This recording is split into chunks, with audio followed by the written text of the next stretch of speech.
Thank you for having us. And I'm so glad to be on stage with Bianca, the CIO of the City of Scottsdale. You just won the award for the best digital city in America, leading the charge there. Thank you. Excited to be here. And, you know, I really am excited to be on the stage today. I do a lot of public speaking. I go to a lot of conferences. This one feels really different to me. Why does it feel different to you? To me as well. But because it's a grassroots movement, right? So excited to be here. Finally, the first ever GovAI Coalition Summit today. I think we're making history. So very, very excited to be here. Thank you. All right. So let's start off and let's talk a little bit about the benefits that AI can bring. The City of Scottsdale, under your leadership, has done a lot of this. Tell us about how you've used AI. Yes, absolutely. So I wanted to start by highlighting a use case for artificial intelligence we've been using in Scottsdale is the integration of drones within our public safety and emergency management. So in Scottsdale, we've been leveraging drones for some time now with great benefits from managing our disaster response to search and rescue operations and traffic monitoring and crowd control. In Scottsdale, we welcome more than 11 million visitors every year. And some of those folks like to go and hike within our mountain preserves. Unfortunately, some of them sometimes get stranded on the mountain without water and in very high heat levels, 100+ degree heat. So our firefighters have to leverage drones to identify, to locate those folks and rescue them. We also host one of the most highly attended sporting event in North America, the Waste Management Open. Every year in February, our city doubles in size as we have folks from all over the world come and attend the prestigious golfing event. And our command center uses drones to manage and direct crowds so that everybody has a fabulous experience at this event. We also use drones to control our vegetation and for fire prevention.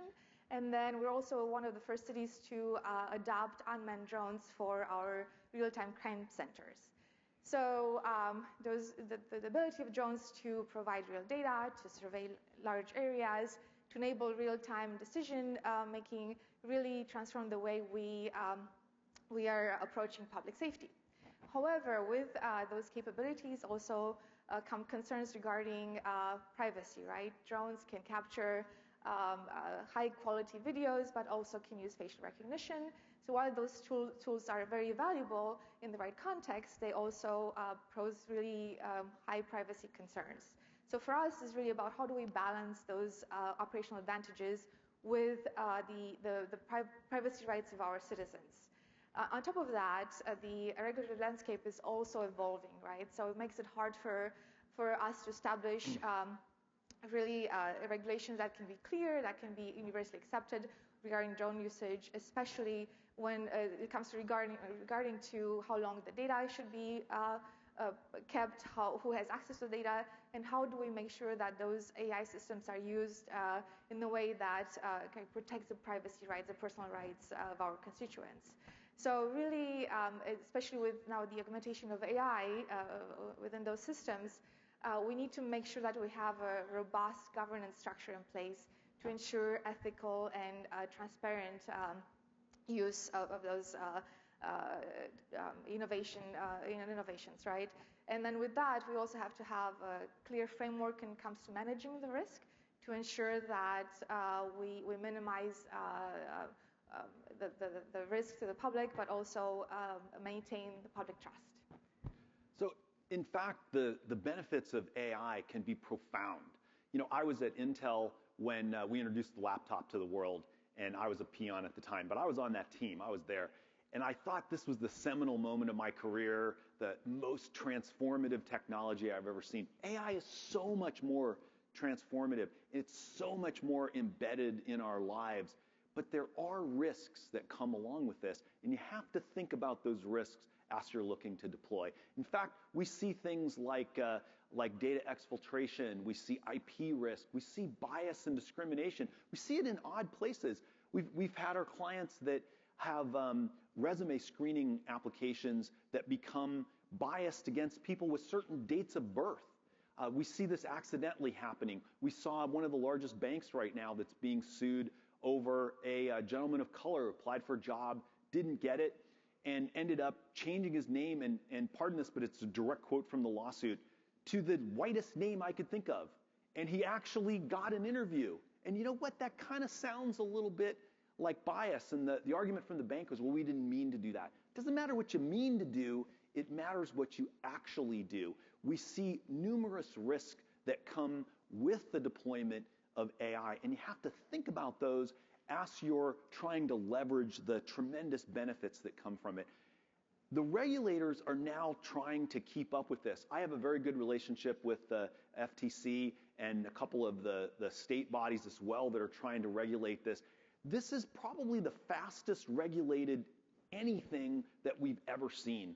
Why is that? Because people are concerned about it. You know, they're worried about the risks that come with using AI. They know it's being deployed everywhere. They know it's being embedded everywhere. And so people are trying to keep up with these risks. We see things like the White House executive order that was written by Jim Halpert, who's a good friend of ours, was actually one of the co-founders of Truyo, doing government service now, nothing to do with this now.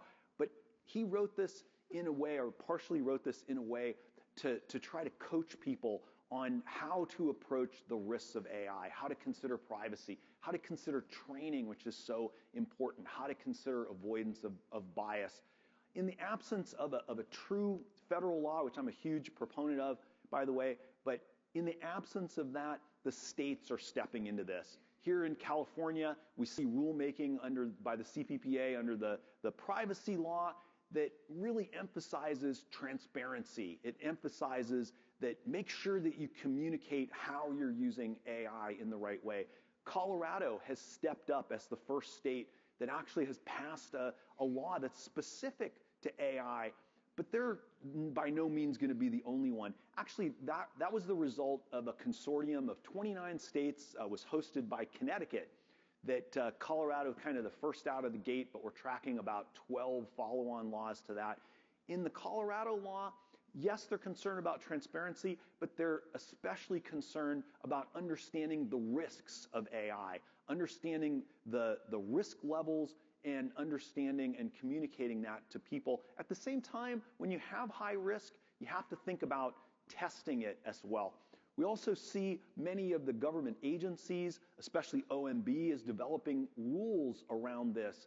The first ones we've seen are for healthcare, which probably doesn't apply to this group, but that are the most descriptive in this area. But we're going to see more and more of this. Lawmakers are trying to step into this void because their constituents are very concerned, and I think with some good reason.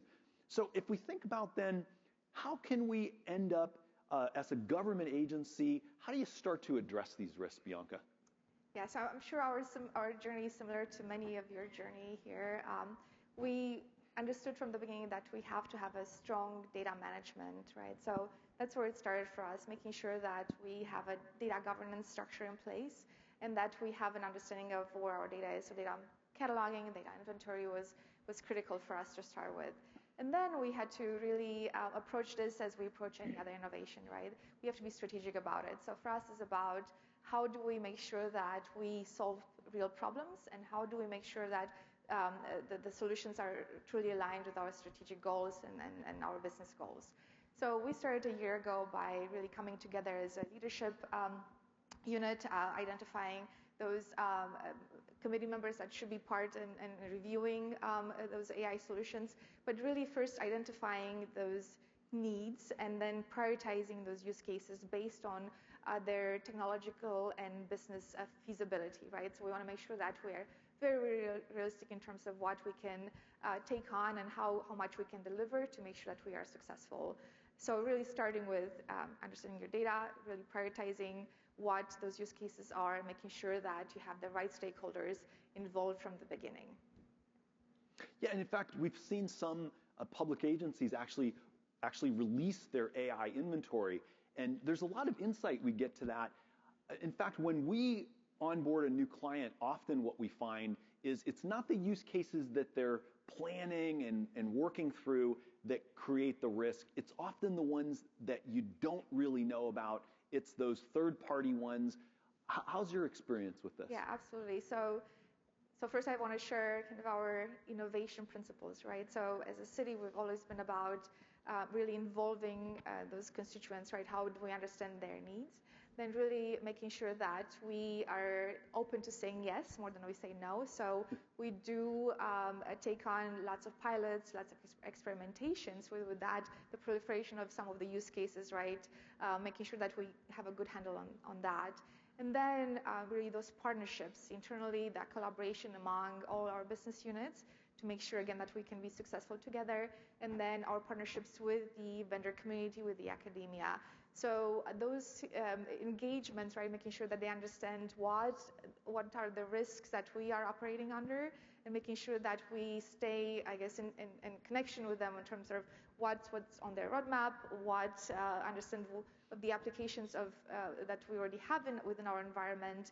We've completed a citywide application inventory, so our 500 plus applications that we've reviewed. And because we need to understand, right, what those capabilities are that are existence, but also what are those vendor partners planning in terms of adding and making sure that we can engage with them to survey, to understand what those risks that are coming up in terms of what we already have within the environment, but also what we need to plan for in terms of those business needs. Definitely. So when we think about how to approach this, Jim Weaver had an interesting quote, which I don't know if he's in the audience, I hope not. But no, I have a lot of respect for Jim Weaver, but he said that we really don't need chief AI officers. Now, I personally think that chief AI officer is a great role. In fact, I championed that or helped champion that at UCSD because people don't really understand how they can take advantage of AI in their daily lives. But I get where he's coming from. What he's saying is that it's not something that you want to give to one person. It needs to be a group effort. It needs to become embedded and endemic across an organization. That AI governance committee or that AI governance council, they tend to be the key. Yeah, and this always has been the case with Scottsdale. We've had a innovation committee, so to speak. So for us, innovation is not the responsibility of a sole person. It should be embedded throughout the organization, should be cross-functional. So we've been really, very successful because it is owned, right, by many, many folks within the organization who are very passionate about moving innovation forward and reaping those benefits. And it's this case with AI. So I mentioned the AI governance committee. So we're taking on the review of all those use cases and making sure that, again, first of all, that we can manage the risk, but also that they can be implemented in a way that is very efficient. So setting up that governance structure is, again, foundational, right? And as part of the AI executive committee, we made sure we have representations throughout the organization. So from leadership for all departments, but also making sure that legal is on board, that risk is on board, that purchasing, human resources leaders are also part of the governance structure. And then it's not a one-off thing. We have to meet regularly as we identify use cases as part of our inventory management. And we are very much proactive now to kind of catch up with all those use cases that we're identifying. So not necessarily shadow AI, but because every purchasing of technology has to come through a IT leadership review, but really understanding, right, what folks are thinking, what maybe one-off things within departments, how can we bring awareness and ensure that that responsibility is shared among those stakeholders within the organization. And also making sure that they have the training, right, the understanding of what our policy is and how do we need to, again, get their support to implement that policy. So first, we started with training of the AI governance committee members, and now we're going to be rolling out the training throughout the organization. And as we identify those risks, obviously our policy will have to evolve, and we're going to continue to iterate on that. But I think we have a great structure in place, again, to continue to adopt and leverage AI throughout the organization. A lot of organizations start by writing down their policy, and I think this is important, but a lot of organizations think, well, I have the policy, I've published it, it says don't be biased, it says don't let data out of the hen house. it's pretty easy to kind of write that stuff down. What's hard is to effectuate that across an organization. And I think the cross-functional element of an AI governance committee that's very engaged, evaluating use cases, trying to say yes, I think that's what is really enabling. Yeah, absolutely, absolutely. So I'm not going to talk about our platform a lot, but the platform that Truyo's developed, we actually just this week celebrated a year of being in production. And what we found when we started this activity was we didn't really understand what it took to empower that AI governance committee. They need visibility. They need tools that they're exposed to. They need to understand how to keep up with the legislative elements and kind of map into that. In fact, I just did an interview with CIO Magazine, which I think you also participated in, where they asked me, hey, it's been a year that you've been doing this. We're probably the first ones doing AI governance for anyone. What's changed in your platform in that year? And I thought about it for a second, and I couldn't think of anything that we had that was around for that full year. It has changed so much. We found that it's not enough to just ask people, hey, what are the use cases? And in fact, when we onboard people, what we see is the use cases, there's usually 3 or 4 use cases that they know about. And this is definitely not the City of Scottsdale, this story I'm going to tell. It's definitely not you guys. But there's a couple of use cases that were like, oh yeah, we understand this one. We thought about this. Usually they understand the risks too, because they've really thought these through. But when we start scanning for usage, when we start really looking deeply for that shadow usage and for that background usage, what we find is typically hundreds of undocumented use cases of AI. And those are the ones that I think can be trouble. Why are those the ones that can be trouble? Yeah, absolutely, because right, we don't always have control. So I'll share one example. We're using those AI tools that capture, right, record meetings and capture meeting minutes, and then they summarize that. And for us, right, we review that and we deemed acceptable. Obviously, we have to make sure that we have create guidelines and training for those folks. But then there is also the secondary risk where this being captured can be publicly requested, so it's a record already. And then there is another use case where we have outside stakeholders or partners who attend those meetings, or they have their own AI that summarizes those minutes. So for us, it's like there's always a balance, and we have to make sure that we stay ahead of that and that we communicate, and then we make sure that those who are using those tools understand primary and secondary risks as well. And what was one of the things that you said about the not understanding them? Yes, so in able to govern something, you have to understand it first. You cannot govern something you don't understand. So this is why the inventory of your use cases is so critical, right? So you can do that obviously through an automation process through the platform. We could identify traces of AI throughout the organization, but also we are going to be surveying our employees. We're going to survey our vendors to make sure that we can always, continue to update that inventory to make sure that we can minimize the risk as much as possible. Can't govern what you don't understand. I think it's a great quote. And in fact, I think that comprehensive inventory is critical. And it's not enough to scan, by the way, either. You have to ask. You have to ask your vendors. You have to ask your employees. You have to ask everybody in order to really have a comprehensive understanding of your use cases. I also think you need to take a risk-based approach to this, because the use cases have different risks. If you're using AI to generate text to help write an email that's internal, it's not a very high risk. If you're describing something that perhaps you're going to be legally bound to, this might be an actually very high risk of using generative AI in text. So you have to take really a risk-based approach to your inventory process. Bianca, what do you? Yes, you mentioned using AI to screen interviews or to screen applicants, right? And it's something that, as an organization, we were not willing to take on. So that would be something that would be in red for us. And having sort of a dashboard where we can showcase our current risk profile really helps us have those engaging conversations with city leaders, right, to understand, okay, what's their appetite, and really to be able to mine, right, and dig a bit deeper into what exactly is happening or can happen with the adoption of specific AI tools. So it really helps us have those conversations, help us really be more successful, again, be more efficient when we adopt a new tool. Another great quote on there from the GovAI blog, which I read every day. I think it's a great one, where they're talking about the need to apply this to your third parties, because a lot of time that's where the risk comes from. Peloton is being sued right now over not having proper consent for using training data that was all recordings of conversations with customer service. What were they trying to do? They're just trying to put a chatbot up to try to enable better customer service experience, and they didn't want to just train on the FAQs, they wanted to train on actual interactions, but you have to have the consent for that.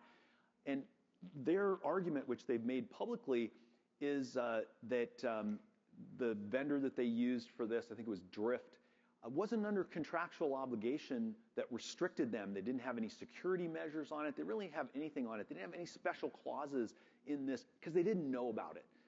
If you don't know about these use cases, you can't govern them. You can't make them safe and secure. And in their case, they probably would have had they known about them. And in particular, I think having something in your vendor contracts, most vendors are using AI or claiming to use AI or about to use AI. It makes sense to add something to the standard vendor process that allows you to mitigate those risks. Everything to me comes back to this use case inventory. This is how our platform approaches it. Use case first. You have to understand what data is it leveraging, what decisions are it making, so that you can describe that correctly, so that you can mitigate those risks. The use case inventory, I think, is the most important. And I think security leaders, you mentioned, you got to say yes. This is another article that we saw in GovAI, and I really strongly feel that a lot of times security leaders are about saying no. You can't be in this case. You have to be saying yes. You have to be saying yes in a way that's safe, but you have to say yes. Otherwise, you're just going to be left out of the conversation. AI is too prolific. It's too many benefits that it's going to bring. People are using it in your organization right now. I can almost guarantee it. How do you balance saying yes with making sure that you stay safe? Yes. So sometimes you'd have to say, let's pause, right? So we have these cases where security said, well, this is a no for us. We're going to be blocking. And we said, well, we have obviously governance structure. We have to run this through the governance process. We can pause it while we have the review process, and then we understand, exactly the risk and how can we maybe mitigate that risk. How can we put some safeguards in place? How can we maybe offer some training or make sure that we limit to certain groups of users? But we want to maybe pause and don't say no before we can say yes. So that's the key, I think, yeah. is try to create a pause, but be about saying yes to it. You also need to provide a notice. Once you understand your use cases, you can describe them. This is fundamental to the California operating rules that we've seen. It's fundamental to the executive order and the operating rules from that. But you need to be transparent about who you're using it. There's often a misunderstanding that you need to describe how the AI works. None of them require that. In fact, a lot of times we don't know how the AI works. You just need to describe the data that it's leveraging and the decisions that are making. But creating that transparent notice, nothing requires you to do this today. I think it's in our very near future, probably next year sometime, that it's going to be required. But I think it helps build transparency. It helps build trust. And I think it's a big benefit that people can bring. We agree as well. In Scottsdale, we've had a data privacy regulation before we had the AI regulation. And it was very important to us because we want to preserve that public trust. And as part of the implementation of the AI framework and governance structure and platform, we're also enhancing our data privacy framework and the way we engage with our constituents for them to understand what kind of data we collect to provide a service and how do we store and maintain and what kind of access they can have to that data. So that's something that was very, very important to Scottsdale because we want to maintain that trust. We want to deliver an excellent service while still being very true to our principles. Yeah. So states have a task force for the most part. How does the GovAI get involved? How can people leverage that? What's your experience there? So for us, we're very fortunate that we were part of the movement from the beginning. One of my colleagues here, Carrie, she's been the one who's been very championing, said we need to join the coalition. I think we're very, very fortunate to, again, be part as you all are. We cannot do it alone. I think the regulatory space is moving so fast. AI is moving so fast that only together can we really be able to manage and really make sure that we have the best outcomes when it comes to AI, and really balancing that innovation with the risk, innovation, privacy, and everything that comes with that. So we need to continue on this journey together and share and so all the magical things that are happening here this week. Very committed people here that I think are very willing to share, and I like your term grassroots. It's a grassroots effort here that I think everyone can leverage across the organizations. So where can we kind of go from here? Where do we get started? I was on a panel a couple of weeks ago with the longtime chairman of the FTC, the head of AI for Intel, and one of the studio executives, and we got this question, and I said start with training. The FTC chairman said start with your governance framework and written policies, and Intel had the most interesting answer, I thought. They said start with a bulletin board. Just start with a way of communicating use cases within your own company. Actually, Chai, which is in this healthcare space, that's what they kind of recommend as the first thing. What do you see as the first step? For us, start with the problem, right? What are you trying to address? What is important to your constituents? And then look at the AI solution. Of course, obviously, you have to govern it. You have to make sure you manage it, but start with the problem. I think everyone here in the room probably has the same approach. And of course, you have to build policy, but don't wait till the policy is perfect. It's never going to be perfect. You'll have to evolve, but you're about solving problems. So. Something you said in our first meeting when you were presenting this to your team and saying, hey, we're going to get started here, is you said, it doesn't matter where we start. Let's just get started. Let's get started, yes. Let's go on a journey, yes. We're here to... And I have to get back to our city manager. When I started, he said, do cool stuff, right? So I had to translate that for myself. What does it mean as a CIO? How can I do cool stuff? And then I had to translate it for my team, for them to really be able to have a buy-in, right? Because we have so many other priorities when it comes to keeping the lights on, modernizing, transforming, and now we have the AI on top of this, But you just have to get started because you're going to be left behind, and also your constituents are expecting it. There's no longer we're going to get to it when we can, when we have the budget, when we have the funding or the resources. That's no longer an option. So just get started. So kind of summarize, when you're thinking about how to start this journey, I think get started. Whether it's with training, whether it's with your committee, maybe it's all of them kind of in parallel. Bite off whatever makes sense to get started. But to me, the big thing is think about the use cases. It's really got to be based on your use cases. Take a risk-based approach. Once you understand your use cases, really the rest of it flows kind of naturally, and make sure you have a way to enable that conversation in your organization. Yeah, and let's do it together.